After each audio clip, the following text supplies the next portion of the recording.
इसलिए करवा चौथ के उद्यापन में लिखा है,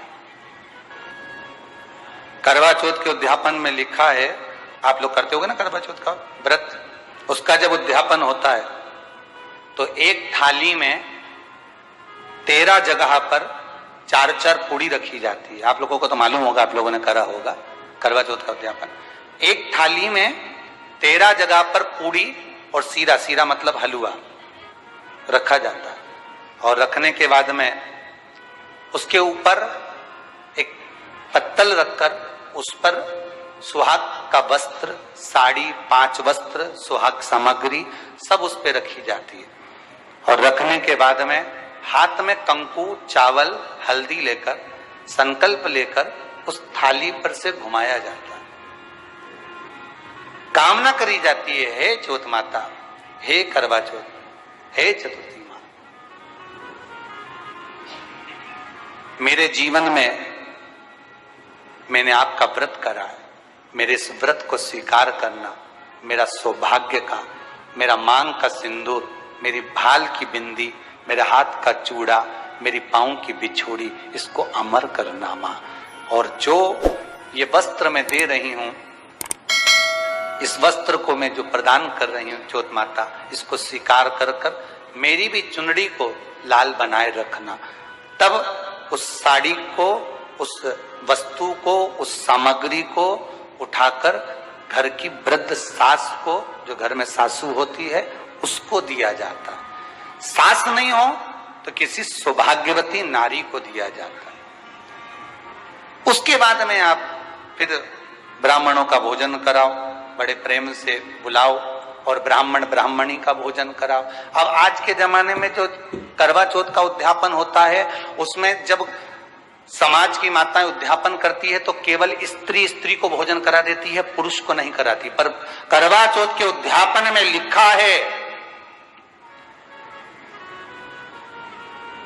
कि ब्राह्मण का भोजन होना चाहिए, उसके साथ सौभाग्यवती नारी आए, उसकी पत्नी।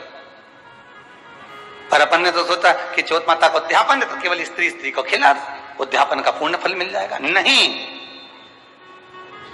उसका सुख नहीं, उसका आनंद नहीं, और देने का भी फल है महाराज। करवा चौथ का उद्यापन करो तो भोजन करने उसको बुलाओ जो अपने घर का हो, उसको उद्यापन में नहीं गिनो। अपने घर के लोगों तो वैसे ही भोजन करेंगे, घर का व्यक्ति तो वैसे ही भोजन करेगा ना, पर अपन ने उन्हीं को गिना। ने हमारी बड़ी जीजी के गिन लो, ने छोटी जीजी के गिन लो, ने भांजी के गिन लो, ने उसके गिन लो, ने उसके गिन लो, ने 13-14 ऐसे इकट्ठा कर लिया, ने सब ये अपने इकट्ठे हो गए, ये तो अपने हो गए।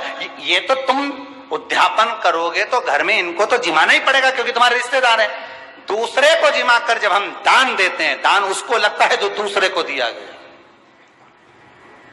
कई लोग कहते हैं हमने बहन बेटी के दे दिया, तो बहन बेटी क्या दान लेती है? किस पुराण में लिखा है कि बहन बेटी दान लेती है? हमको वो भी बताना कि बहन बेटी दान लेती है, क्योंकि बेटी तो खुद कन्यादान में जाती है। बेटी का कन्यादान होता है, वस्तु का दान नहीं, बेटी खुद दान में दी जा रही है, कन्यादान में। बेटी कभी दान नहीं लेती महाराज, बहन बेटियां कभी दान नहीं लेंगी। और बहन बेटियों को कह भी देना चाहिए, अगर भाभी बोले कि हमने जीजी को दान है, दान मान नहीं ले रहा है, देना हो तो ठाट से हमारा हक दे रही हो। हम साल भर में आते हैं तो राखी पे साड़ी दे रही हो, ये हमारा हक है क्योंकि हमारे मकान में रह रही हो, हक दे रही हो, दान नहीं। दान देना है तो पंडित जी के दो, दान देना है तो ब्राह्मण को दो, गौ माता को दो। हम दान नहीं ले रहे, हम अपना हक मांग रहे हैं। ऐसे नहीं दोगी तो काले कोट वाले भैया से लिवाएंगे, हमारा कहीं जाए, हम तो दान दो। अब तुम क्यों नहीं, तो तुम, हम तो दान दे रहे हैं, बहन बेटी के दान दे रहे हैं, तो बहन बेटी कोई दान ले क्या? बहन बेटी के कहीं पड़े तुमसे दान मांगे? इतना बहुत तो वो खुद दान करिया है, कहीं दान ले भाई, वो तो हक ले रही है, दान नहीं, दान नहीं मांगे।